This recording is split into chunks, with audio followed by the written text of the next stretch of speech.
What's up, everybody? Welcome to GoJo with Mike Golick Jr. That is me.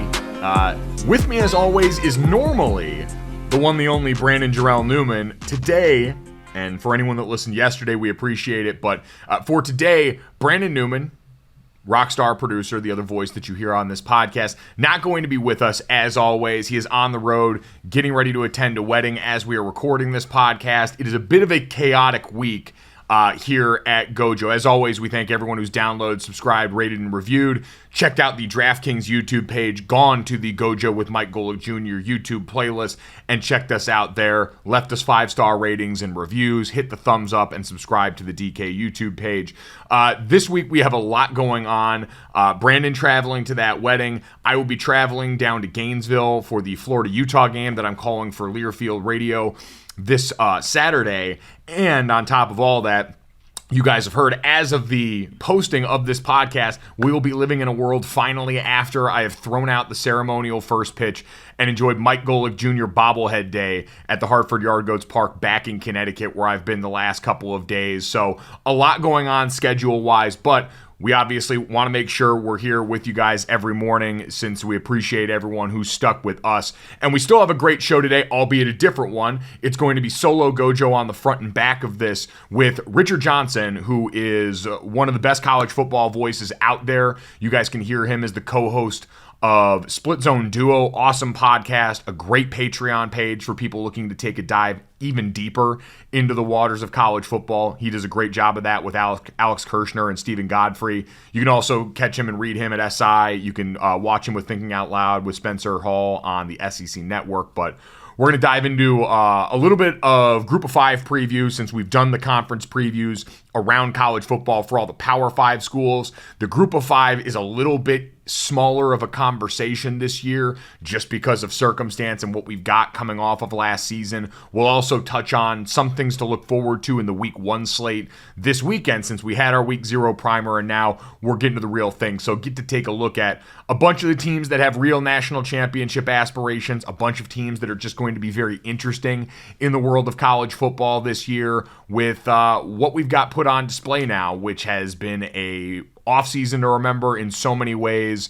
The coaching hirings and firings, the movement that's gone on there with Brian Kelly, Lincoln Riley, Mario Cristobal, and others, conference realignment with USC and UCLA, what we've got in the future as it pertains to these Group of Five schools, with Cincinnati getting ready to move on and join the Big 12 here in the coming years. So all of that getting ready to kick off in earnest. Week 0 was fun. We get to do the real thing this weekend. So we're very much looking forward to that conversation with Richard that we're going to have. We're still going to give you this, that, and the third on the back end, which means I have to potentially try out my singing chops. So I'm going to spend the time during the interview with Richard trying to warm up the vocal cords and see if I can get this thing right.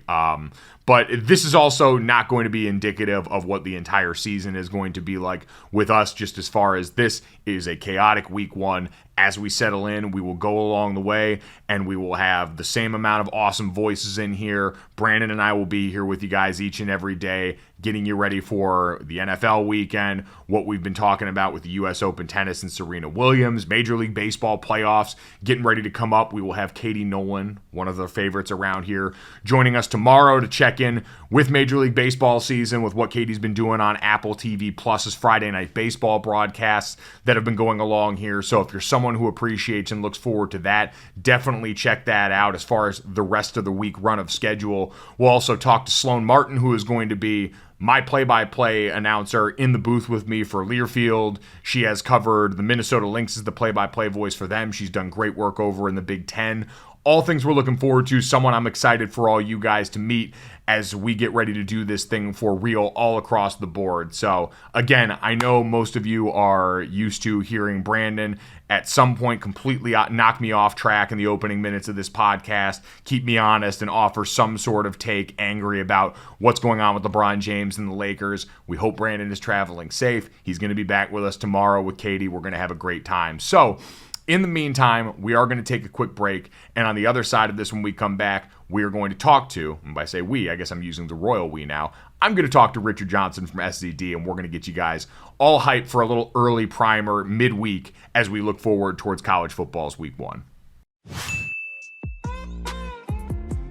All right, excited to get ready for college football week 1 because week 0 was a good time. It was a nice little starter pack, but we got the real thing coming in fast and furious. So for some help on that, Richard Johnson joining us here, co-host of Split Zone Duo, one of the best college football podcasts out there. If you haven't already, go check them out. We've been doing conference preview stuff here for fun for you guys.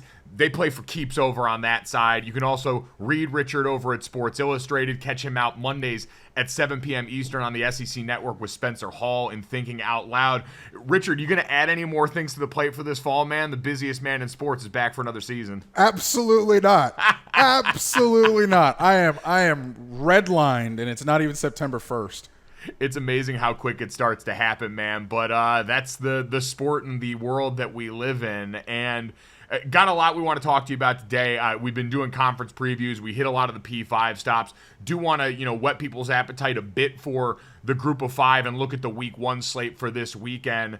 And Richard, I think with the group of 5 conversation, we know Cincinnati was the headliner, and the AAC has really been the headliner for the last 5 or 6 years as far as the top end of college football. 5-year streak as far as teams that have gone to New Year's 6 bowl games. Cincinnati breaks through and finally gets us a G5 team in the college football playoff last year. Is that something we can talk about realistically now for this group of conferences heading into this season, or was that such a rare set of circumstances that got us that result last year? Like, I don't think the set of circumstances is, like, strictly speaking rare, but I do think that Houston is the one, right? Houston's going to be the one this year, if any. I think Cincinnati's retooling, reloading. That's fine. It's going to be a Cincy thing.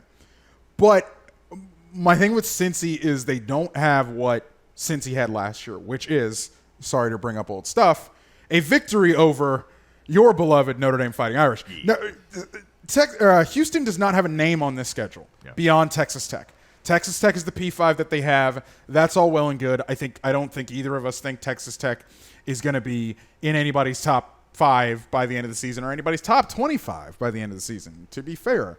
And that's going to hurt Houston. That's what I think you need. You have to have, like that year that Ed Oliver was, the big one, and they opened with Oklahoma and they beat Oklahoma. Had they have gone undefeated, they would have made the playoff that year, in my opinion, because of the hype around the team and the name that they had on the wall. But they don't have that this year. If Texas Tech, if they run undefeated and Texas Tech ends up being a great team, then we may be having this conversation in November where they're legitimate, but that's what you need. You need a pelt on the wall. Yeah, that really ends up being the conversation around this. And you're right, Houston and Cincinnati are the 2 G5 teams ranked in the preseason AP poll. Houston brings back Nathaniel Dell, who's been this lightning rod at wide receiver, Clayton Tune at quarterback, like you mentioned, and a D-line room that's slowly become an NFL factory each and every year since Dana's been around there. And even before that, going back to the Tom Herman era. But those are certainly the headliners. Cincinnati, just real quick on them, Richard, because they've been the poster for this, missing Desmond Ridder. You mentioned not having the pelt on the wall. Their offensive coordinator and Mike Denbrock is with Brian Kelly now at LSU here. They're getting ready for that Big 12 move coming up. Is this to the point now where we expect Luke Fickell to stay here for a while now that Notre Dame job is coming past as a legitimate opportunity for him? Or are they still going to have that same conversation every offseason there in Cincinnati? No, I think everybody knows there's one job that he'd walk on hot coals backwards to take.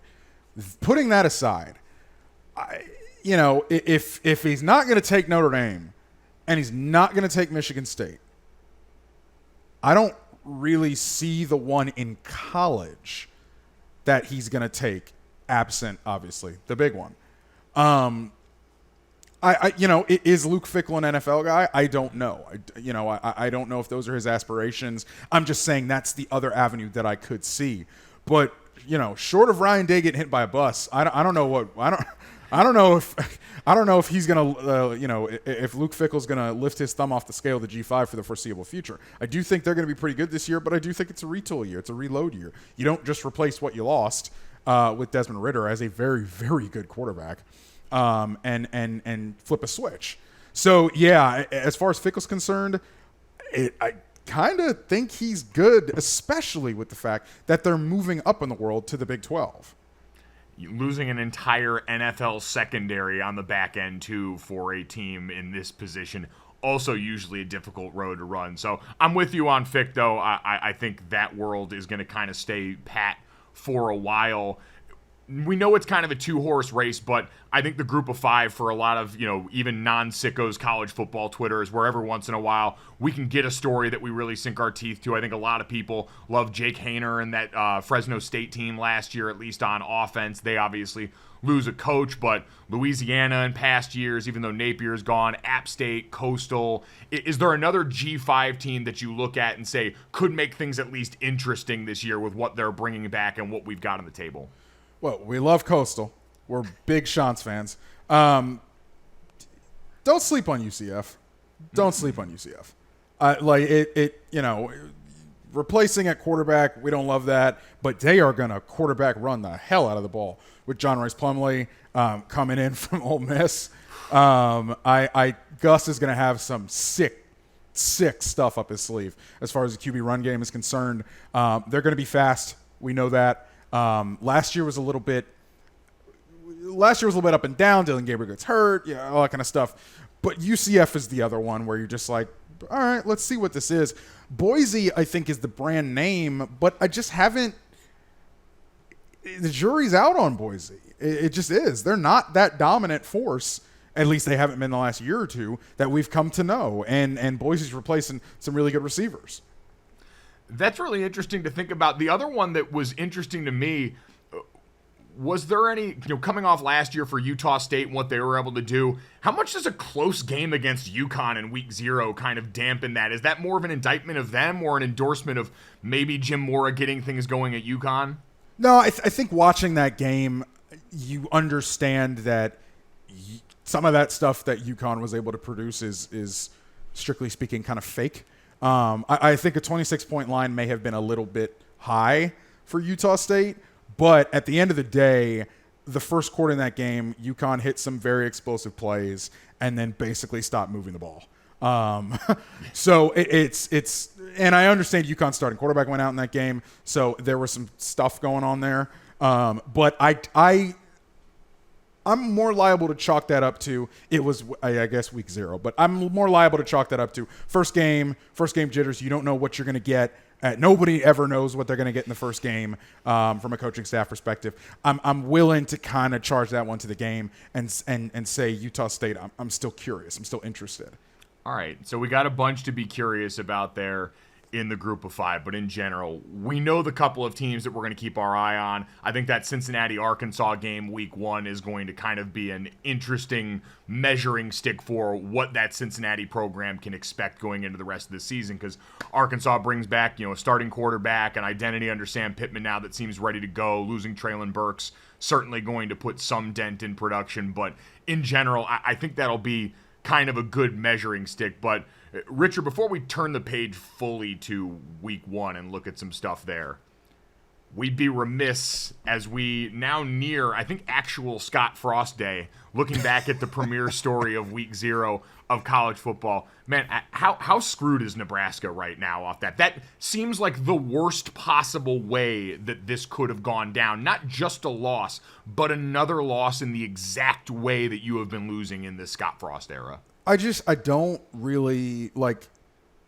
The opening script was nice. The chunk plays were nice. And I just don't really get what you had otherwise. Like, Nebraska just sat there and waited for you to, or excuse me, Northwestern just sat there and waited for you to make a mistake, and you did multiple times, especially on defense when trying to defend the run game in the second half. They were not physical. They were flying out of gaps. I mean, they were just like, Northwestern ran the ball, I believe, 12 straight times in the second half at one point in time. It was just not what you like to see. I didn't think Nebraska looked very fast in that game. To be honest with you, I did not hate the onside kick. And I also, going back and watching it, saw what they were trying to do and didn't dislike that much the decision in and of itself. Because I do think if that worked, that game may have effectively been over. But, Like, the failed onside kick is not the reason you went, and I'm doing this off the top of my head. The failed onside kick is not the reason you went, I believe, punt, interception, punt, basically for the rest of the game. Like, that's not the reason you weren't able to move the ball. That's not the reason you were 3 and 5 and out the rest of the game. Casey Thompson, I don't see that as much of an upgrade after one game. I just think they are what they are at this point in time. And the 3-9, I sat here and I was one of these people that said that 3-9 was it shouldn't have been 3-9. But then you're like, man, damn it, maybe it should have been 3-9. Like, at the end of the day, like, when does it come down to, when do we get out of close game luck or bad luck and into, man, this is coaching. And I didn't think Saturday was bad luck. Like, that was not bad luck why you lost that game by, 3 points, whatever it was. Like, that came down to coaching in a couple different ways. And, Frost says what he says after the game when he says that we need to be more creative on offense, which, oh, buddy, that is tough, dude. That's tough. And so now they come home, they play an FCS team, and they get rolling. Now, sure, could they get it going, and could they get to a bowl game at the end of the day? Of course. I don't think an August loss is a death knell, but an August loss is certainly pessimism. And we've got pessimism injected into this thing for real now. Is a bowl game enough to save Frost's job at this point? I think so. I think win 6 would be nice.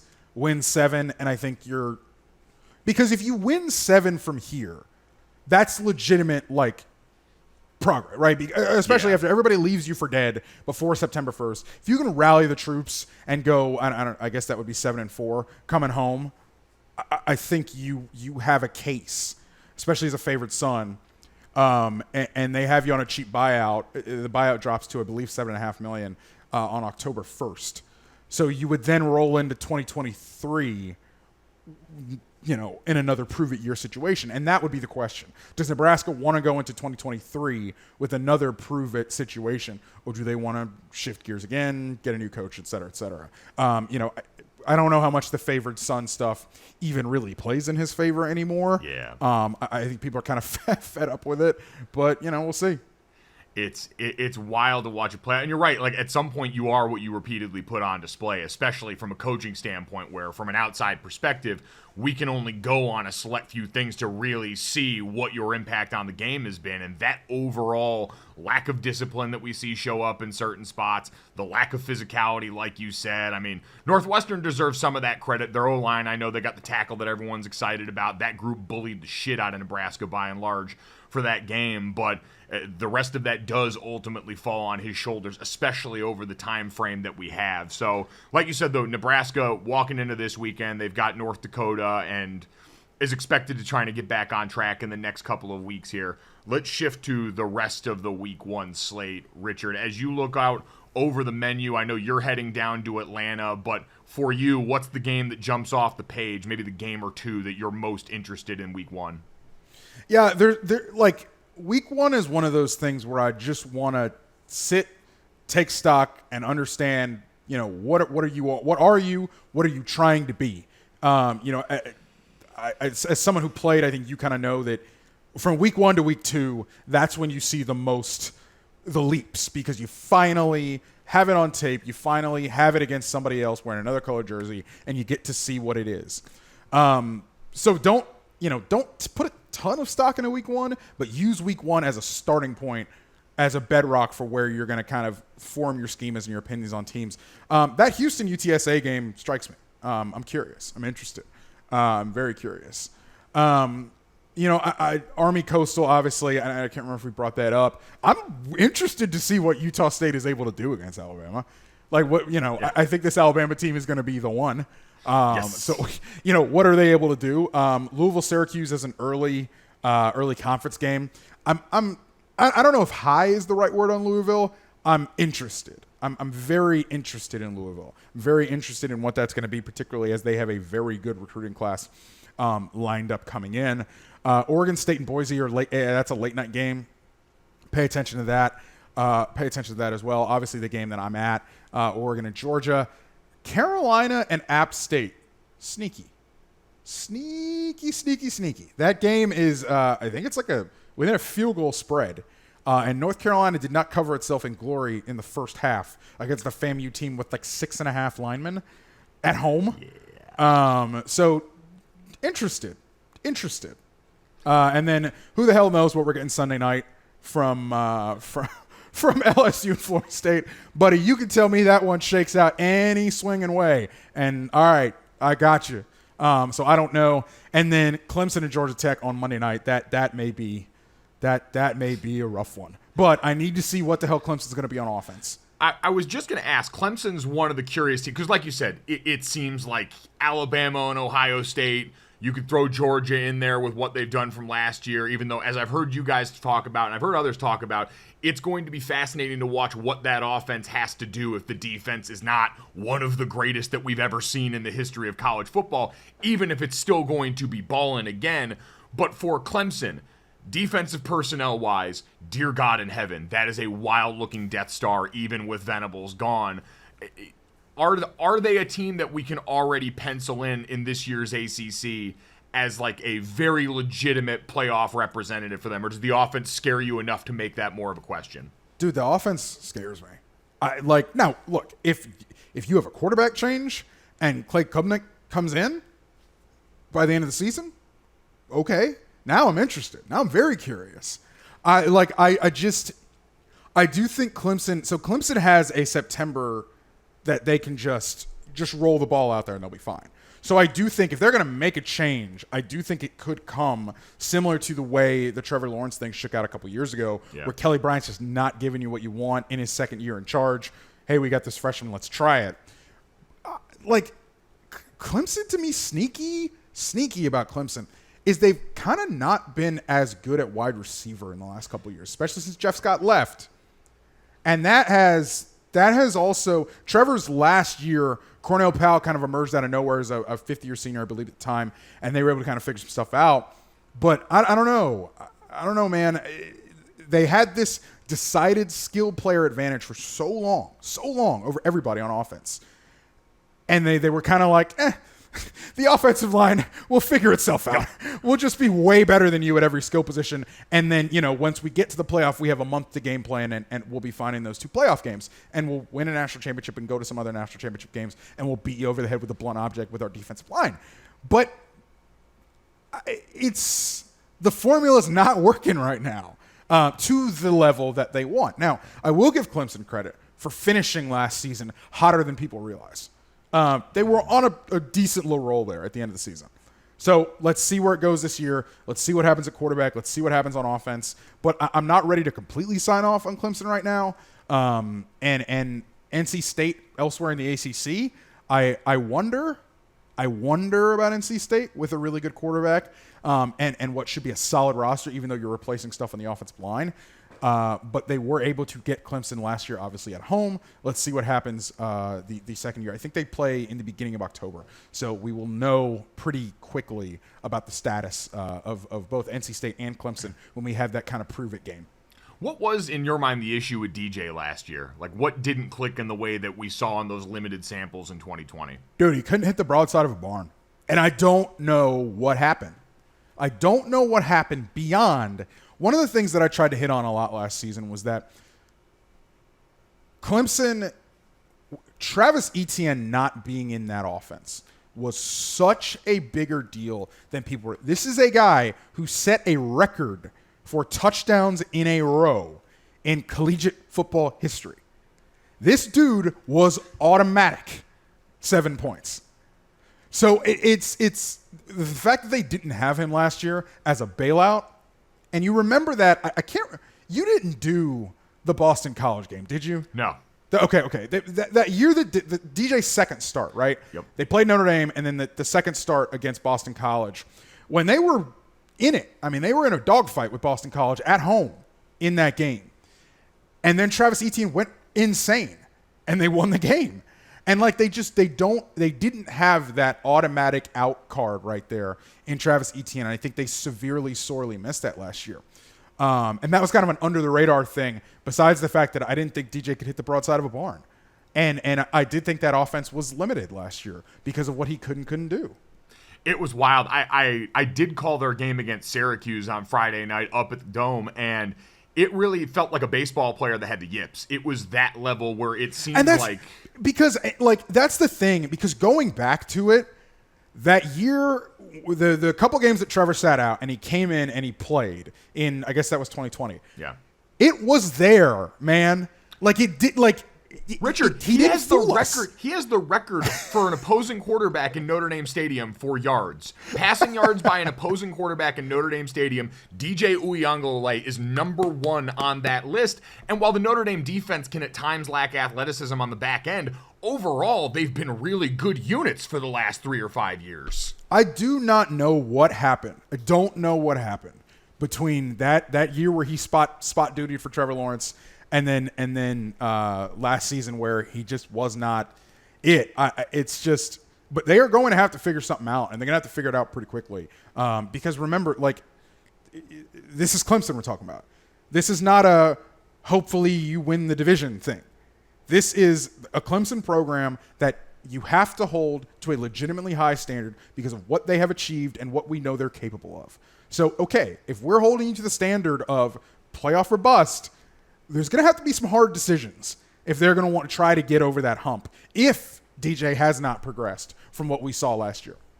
So that's going to be something to keep an eye on as we get later in the weekend here. We've brought him up a couple of times in reference to this, and I have to ask, tell me I'm not crazy for looking at Notre Dame and Ohio State and thinking at least that 17.5 is a lot of points for that matchup. I firmly believe Ohio State's going to win, but I feel like Notre Dame's got to be able to keep it within that range. That thing you just said about Notre Dame's athleticism on the back end and a lack thereof may be what makes 17.5 points the right number at the end of the day. Because, look, man, I think Ohio State is going to score at will this season. I think everybody knows Jackson Smith and Jigba. I think you are going to know Marvin Harrison's name very quickly. You may know better than me. I don't know how Marcus is going to sort of have that defense playing. I know what they did at Cincinnati. And what they did at Cincinnati was we're rolling these corners up and we're going to figure out if you're man enough to play ball. And we're going to play man all the live long day. I don't know if that's how they're going to try to play Ohio State on Saturday night. My professional advice is to not do that. Please. But I'm just a guy who talks on TV. I think just the amount of explosive plays that Ohio State's going to be able to generate just at will. There is just a reality where that game very, very quickly gets away from Notre Dame. Just because I think Ohio State is going to be so good.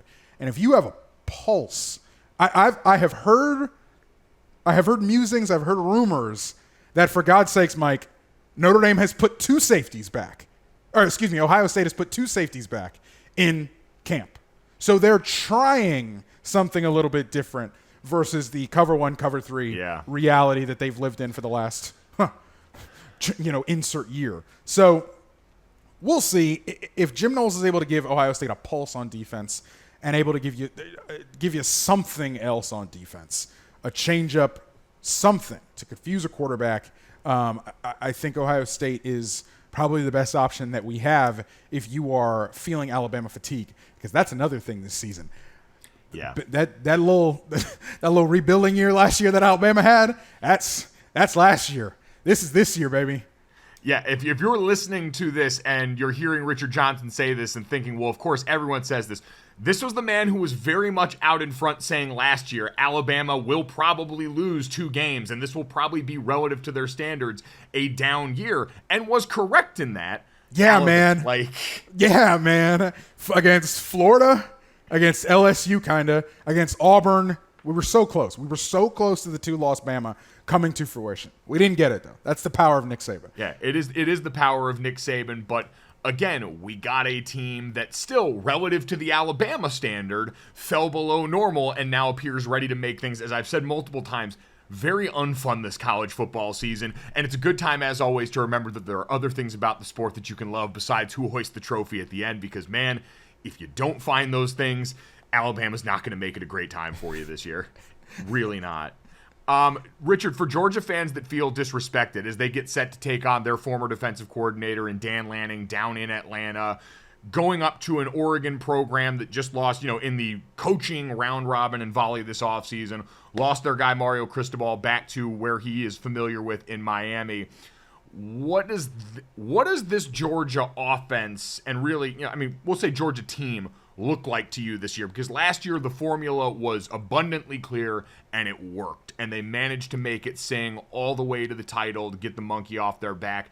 Now that we've seen Nakobe Dean, Jordan Davis, a lot of the big faces of that defense from last year depart, how does the identity of this team shift, and can it put them back in the same place? I will say, I think Georgia is going to be, on offense, a personnel matchup nightmare because of what they can put on the field as far as tight end usage. Darnell Washington's a hand-in-the-dirt tight end, but we know what Brock Bowers can do, and people are about to find out about what Eric Gilbert can do. Eric Gilbert's a tight end who was originally at LSU, left LSU, went to Florida, then left Florida and went to Georgia. He's not Kyle Pitts, but he's kind of that flex, a bigger body, and whereas Brock Bowers is the flex tight end in kind of a like mauling way, Eric Gilbert is more the kind of like pseudo wideout that Kyle Pitts was. So on offense, I think Georgia provides an abundance of matchup nightmares. On defense, I don't think I'm talking out of school to sit here and say you just lost 7 pieces of a transcendent defense, and maybe you might not be the best defense in the country again. So how does that level out? How does it balance out? How do the scales tip? I think Georgia is now close to or in the Alabama-Ohio State echelon where how do we kick on from a national championship, right? That is or a national championship game appearance for Ohio State and Alabama recently in the last couple of years. It's the playoff or bust thing. If you want us to consider you as not just a fly-by-night, you have to do it again. I'm not going to hold you to standard of actually winning the national championship year after year after year because I guess that's just Alabama's thing and nobody else's. But if you want me to say playoff, sign off, I got to see it from the defense. I got to see it be in the ballpark of the elite defense that they need because of, and I don't want to do the Stetson Bennett thing because he is a national champion. The ring is on the finger. I want to be fair to the fact that he did it last year. But, I think Kirby said it a couple days ago. He was like, we expect veteran production from a veteran quarterback. And I think that's fair. Does Georgia win a national championship with Stetson Bennett last season and not a transcendent defense? I don't know. Now, this year, if the defense is less transcendent, which I think it's fair to expect, but the offense is able to rise, not necessarily because Bennett's made some giant leap, but just because I think personnel-wise they are going to offer such a unique challenge that they're just going to be really hard to defend. I think you can sit here and say, we expect Georgia to be in the playoff, or at least in the SEC championship game in December with a fighting shot at it. But there's something to be said for the fact that the SEC, particularly the SEC East, may not be the cakewalk that it was last year as well, which may also hinder Georgia's pursuit, at least at a playoff berth. Can this Oregon team with the Bo Nix experience draw blood this week? Next. That's just asking the question. It will be interesting. Dan Lanning and that defensive personnel, at least interesting over the long course of a season. I think they're going to be very salty on defense. I think be very salty on defense. Going to be very good. I would expect them to have a fighting chance against Utah, which they did not last year. And you would expect that. But I've seen 3 years of Bo Nix, 4 years of Bo Nix. I've seen enough. I know what it is. I know exactly what it is. He's going to have some hair on fire games. He's going to throw for 350 yards. He's going to pull the rabbit out of his hat, and then he's going to throw 3 picks the next week. I've seen it. Bo Nix, college football's Ryan Fitzpatrick. I've seen it. It is an experience that we know all too well. So Oregon, strap in for this one. I can promise you few things other than it is going to be interesting. And Lord Jesus, sometimes that's the only bar we need to clear in the world of college football. You brought up Utah. I'm heading down with Learfield to call the Utah-Florida game this weekend for Learfield. You gotta find something else to do Saturday night. So Utah is, and I heard you guys say as much on SCD, legitimate playoff contender. Bringing back the pieces they have, Cam Rising at quarterback, bunch of really good tight ends that I saw you just wrote up about as well for SI.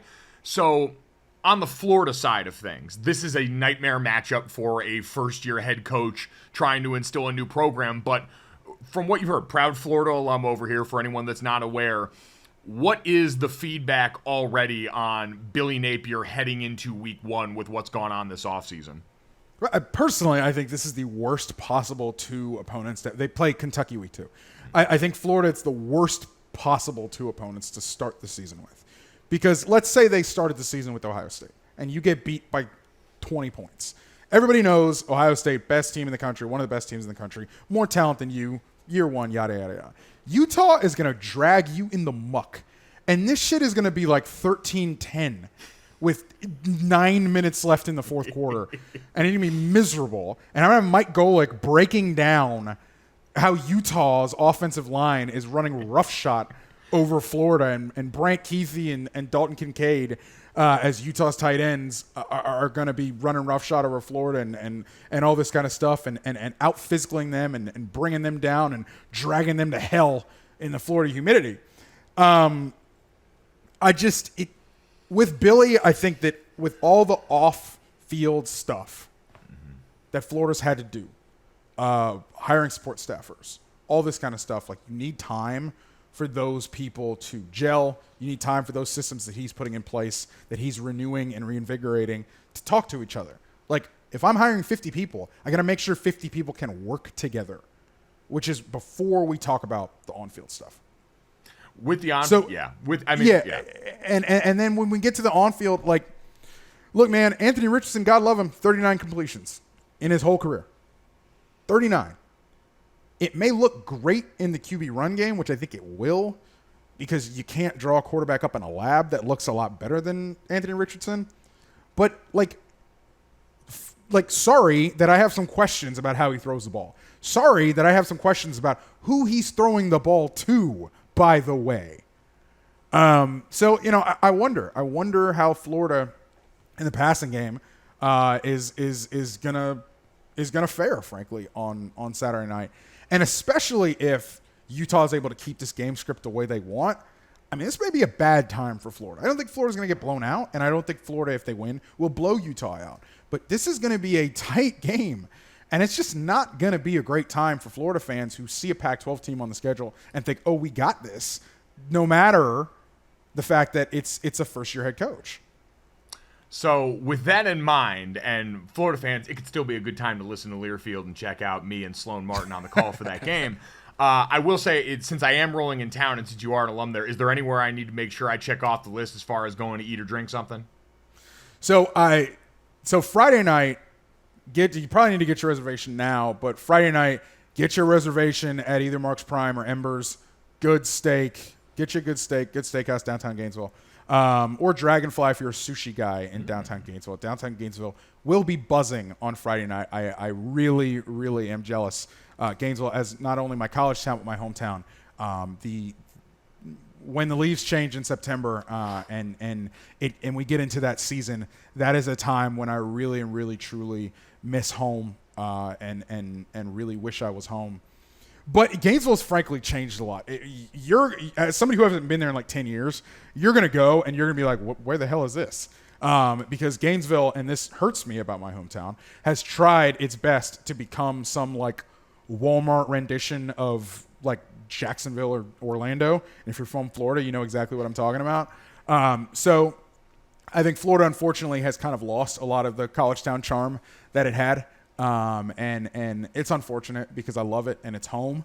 But the Swamp Restaurant, which used to be directly across the street from the stadium, has relocated and is opening this week, a little bit down the street from campus. So if you get a chance, go there. There's also a couple breweries. First Magnitude is near downtown and Swamp Head as well. A couple breweries that you can go hang out and have a pint or three in Gainesville as well. So Gainesville has changed, but it is still home, and there are still places that I can recommend highly. All right, very much looking forward to that one. I know, knowing myself, I'm happiest in all of this switching to the radio gig as opposed to TV, that I'll be able to do this in a quarter zip so I won't go nuclear on some button down like I did when I was walking through Ole Miss last year down in Oxford, sweating my absolute life out of me. So I'll go replenish with pints. I'll go check all that out. I'm looking forward to it. We're back in all of this, and it feels right. Richard, we appreciate the time today, man. Safe travels to Atlanta. Enjoy week 1 in college football, and hopefully we'll get to talk to you again soon, man. My friend, I will be listening. Enjoy Gainesville this weekend as well. Amazingly enough, we also have non-college football news today, and really non-tennis news. We'll get to RJ Barrett and what's going on with the Knicks, if that was what you're expecting here. But we talked a lot about in the NFL yesterday the fact that cutdowns were coming. This was when the rosters get trimmed to 53 plus the 16-man practice squads in the NFL. And you guys can already see it starting right now for one team in particular. So this week, I should say, I went on the Mina Kimes show featuring Lenny with the one and only ESPN NFL analyst Mina Kimes, who we love around here, friend of the podcast. Her and I every year have done a team draft for the upcoming season. Essentially, we pick every team in the NFL, obviously between the two of us, and based on a point system that surrounds points for games won by the teams on your roster, playoff games won, getting further and advancing in the playoffs to the Super Bowl, etc. Try and figure out based on the points who picked the better team. And Mina Kimes picked the Philadelphia Eagles. I, to balance that out, picked the Dallas Cowboys. And since that happened on the podcast, Tyron Smith injured for the Dallas Cowboys, likely to not return till December, their star left tackle, which obviously is doing me a worry. But the story of cutdown day in the NFL right now appears to be the Philadelphia Eagles. As we look around and always see veteran players released, you look at the Bills releasing O.J. Howard, the tight end that they had brought over from the Tampa Bay Buccaneers. We just saw a couple of other names like that are going to pop up along the way. The Eagles appear to be right now a lot of people's winner in terms of the day, because as Adam Schefter, ESPN NFL insider, announced earlier on Twitter, the Eagles have traded with the New Orleans Saints for cornerback Chauncey Gardner-Johnson. Now, the Eagles receive Chauncey Gardner-Johnson and a Saints 7th-round pick in 2025, while giving up the Eagles' 5th-round pick in 2023 and the worst of their 2 6th-round picks in 2024. The Saints and Gardner-Johnson had been in extension talks, and when that broke down, this according to Ian Rappaport over at the NFL Network, the focus then shifted to trading him. Philadelphia lands him now, and as we talked to Russ Tucker about last week, this is already a defense that's loaded up on some different guys. Brandon Graham coming back healthy, Kazir White that they brought over from the Los Angeles Chargers, the drafting of Jordan Davis up front and Nakobe Dean in the linebacking core from that Georgia defense, Darius Slay, the back end, all of these things that have started to come together. And Mina used the time to promptly chirp me for what this Eagles roster has become. And it's a good one when they are healthy along the lines of scrimmage on offense. Remember, they went back and made the A.J. Brown trade in the draft to have him along with Devonta Smith, their former Heisman Trophy winning first rounder. All of this is leading to a place where, as we want to look at this, I think of one thing, and I believe this Eagles team is going to be very good. They're just built in such the right ways. It's not about having a star at the quarterback position. It's about building up everything around it to make Jalen Hurts' life a lot easier. And we've talked, this is a very pro Jalen Hurts podcast. That's not what this is. Love the player, love the young man. It's been my opinion that over a long career, you've heard me say it before on here if anyone's new, I think he tracks high-end backup, really high-end backup, guy that can step in and win you games in a pinch, but talent-wise, I still have questions about what that ceiling can be. All of this starts to remind me of back in the day when Vince Young uttered the words, and I am waiting to hear if we get anything of the like, Dream Team. Because right now, I don't think this roster name-wise necessarily is going to approach that. That was like Vince Young quarterback, Nnamdi Asomugha coming over there as a defensive back, I think from Oakland at that point. All these players, and I forget the full roster of that Eagles dream team, but once that statement was uttered, it seemed like everything that could go wrong did go wrong from that point. I'm hoping that's not the case for the Eagles this year. I just need them to lose in the division to Dallas now, selfishly for me in that team draft. But I think they are clearly the team that, coming off of this period in the NFL where you're going to see good veteran players finding their way onto other teams after camp, some of whom just, were the victim of circumstance and rosters that were already loaded in positions, some that were underperformers and that someone else is going to believe they can find in a reclamation project. Right now, because of that, the Saints defense that we know has a secondary and really top to bottom, Demario Davis, Cam Jordan on that defensive line, all of it reeks as one of the best units in the NFL. This is certainly a player that, again, they were talking about potentially extending, they believe in, and now instead we're trying to get something from. Now, these pair of draft picks, a 5th rounder next year and a 6th rounder, hardly reeks of that overall, but it is still the Eagles, I think, believing they have really fixed some things defensively on a back end that in prior years has been marred by injury.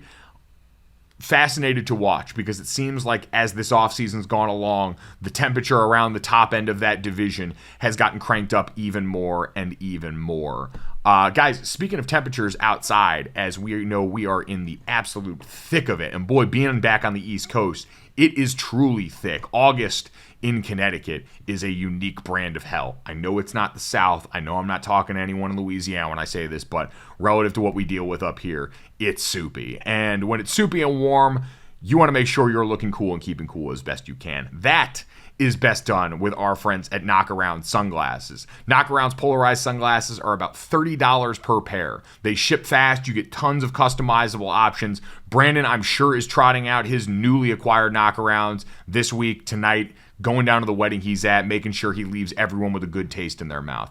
And you can do that for just about everyone. There's over 1 billion possible combinations in the Knockaround custom shop. You can take them out for a run. I do it all the time. They've got that rubber nose so it doesn't slip and move around on you. Knockaround sunglasses are high quality, polarized sunglasses at a truly affordable price. So make sure you check out their huge range of shades at knockaround.com and use the promo code GoJo at checkout. Already very affordable shades, we want to make even more affordable for you. So again, promo code GoJo at checkout is going to get you 20% off your Knockarounds. Again, GOJO, for any first timers around here, is going to get you 20% off at checkout.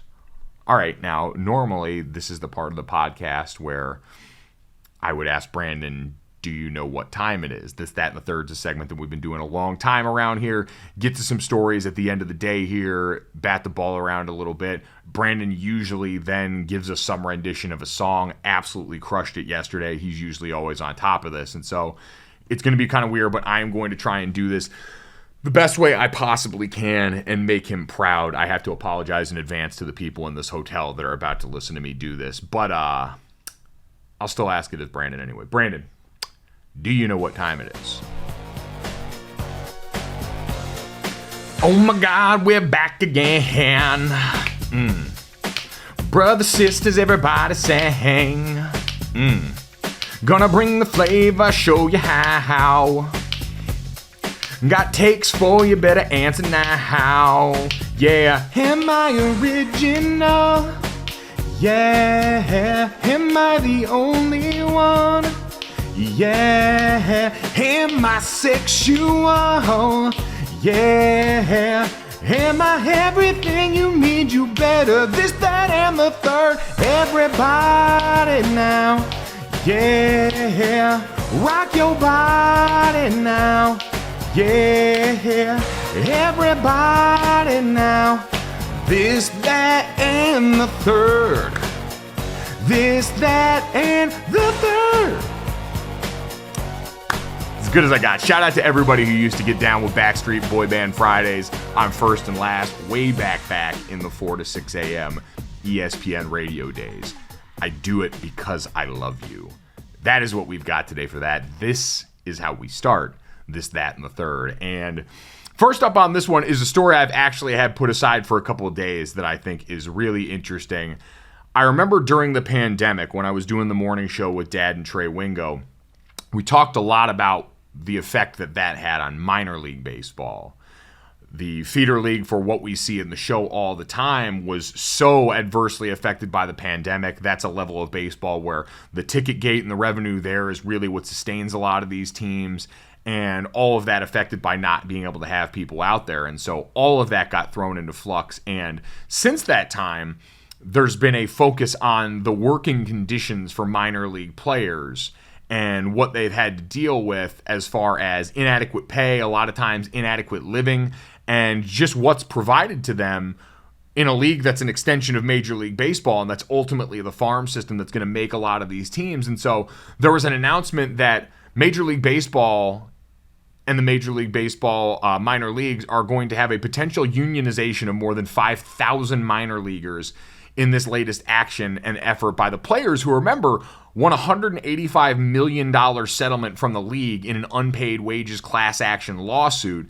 And we've seen boosts in housing from teams and pay in recent years. Minor leaguers who, originally, they have not been collectively bargained. We hear this all the time with leagues, and we talk about this CBA stuff all the time. They haven't been collectively bargained, which, for the vast majority of these guys, they make about $5,000 to $14,000 a year doing this. Some living out a dream that'll never come true, some biding their time until the majors, but all, I think, as we've gotten more and more comfortable, and as we've seen players more and more comfortable speaking up, and this has happened in college football at the same time, arguing on their own behalf. Now, we've also seen, members of the Senate Judiciary Committee, and anytime we see government get involved with these matters, it tends to also move some things along, especially when you hear them say things like exploring Major League Baseball's antitrust exemption in the way it treats minor leaguers. Now, this is going to be the interesting part, is Major League Baseball's Players Association is essentially going to absorb, if this goes through,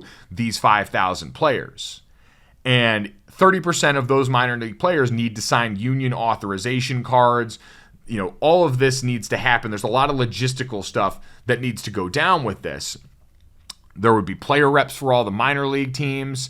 There would be people coordinating that. Essentially, it would run like anything else. The interesting part is, and as I read an article on ESPN.com about this, it didn't seem like all of the major leaguers were necessarily up to date that this was a possibility.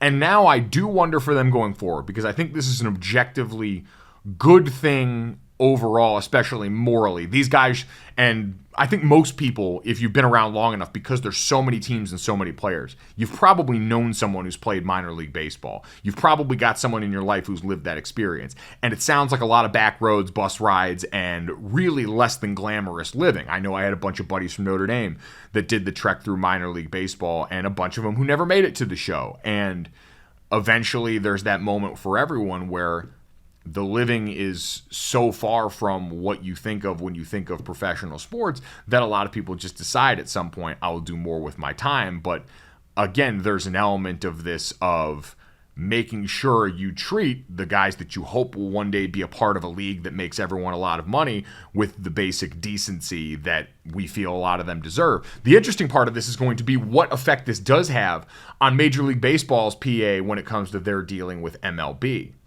Because now what you've got, and the difficulty all the time when we've talked about the NFL versus the NBA versus Major League Baseball, has certainly been the risk posed in each sport and what injury does to the way things are negotiated, but also just sheer size. When you look at NFL rosters, having 53 guys plus 16 practice squad guys in the way that this breaks down, you've got so many players in various spots in their careers at various levels that it's always hard when it comes time to collective bargaining to have a group that's able to stand their ground and potentially strike, try and make waves in that way. And really the best tool that the players' associations have in working and bargaining against the owners.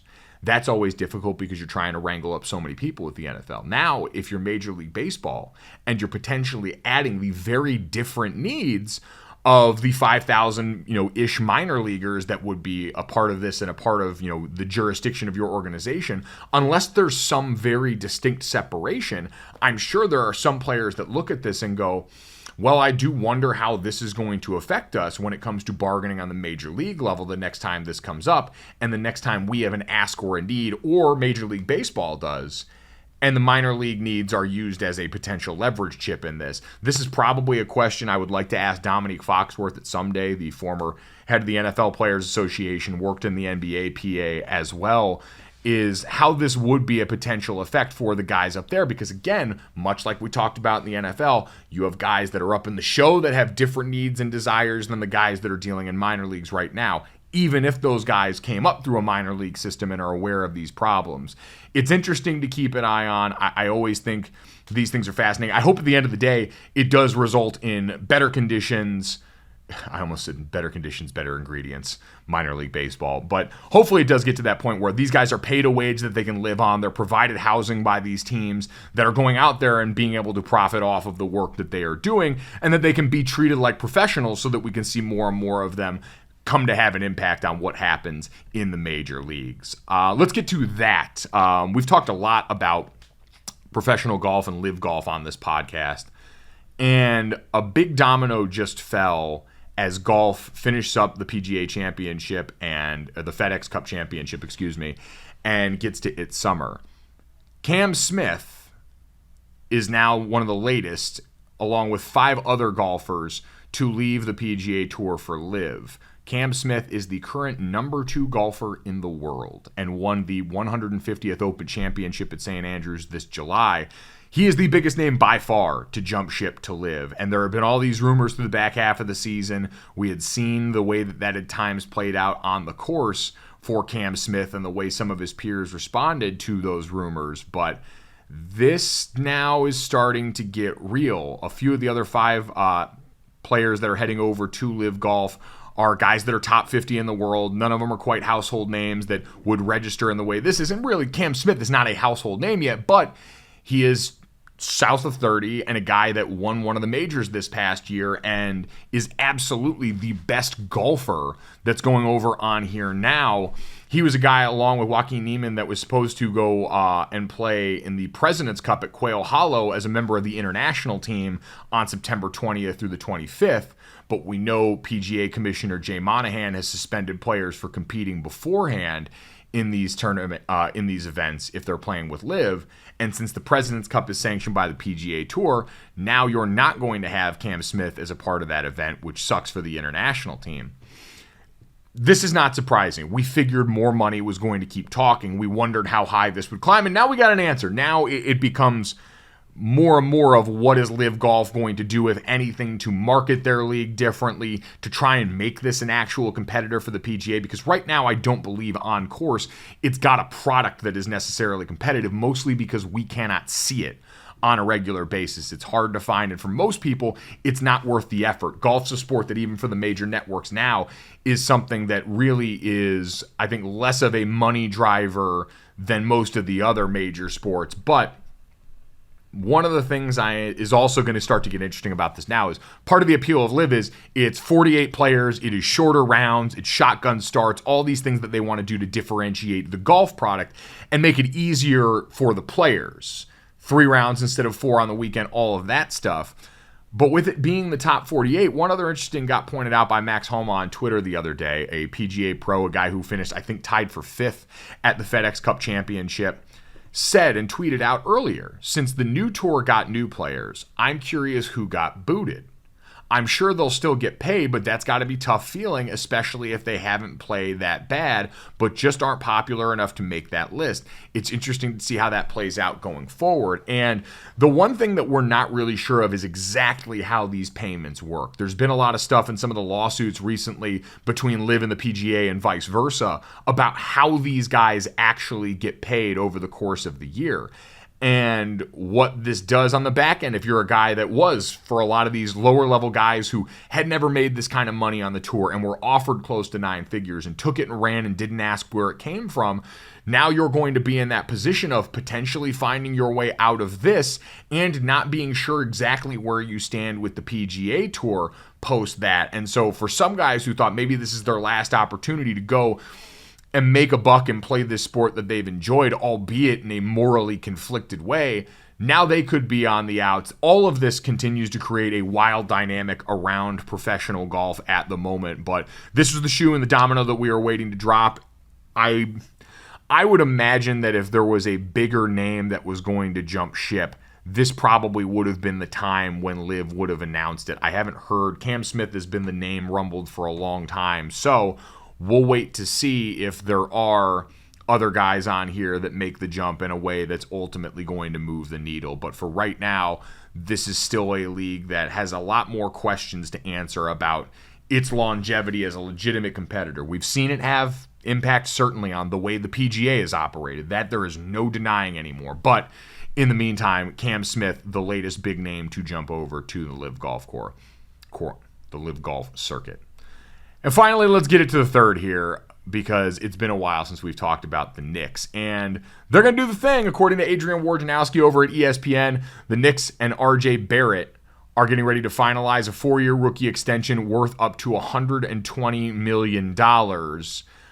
It would make him the youngest $100 million player in Knicks history at 22 years old.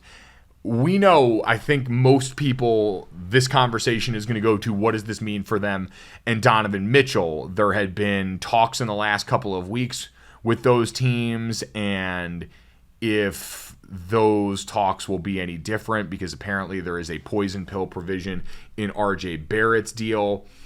I do want to pull up this stat that I saw the fellows over at Jalen and Jacoby tweet out before and reference this about the Knicks, because what we associate normally with the Knicks franchise is taking chances on names that are past their prime for way too much money because they just want to keep selling out Madison Square Garden and have a team that people talk about.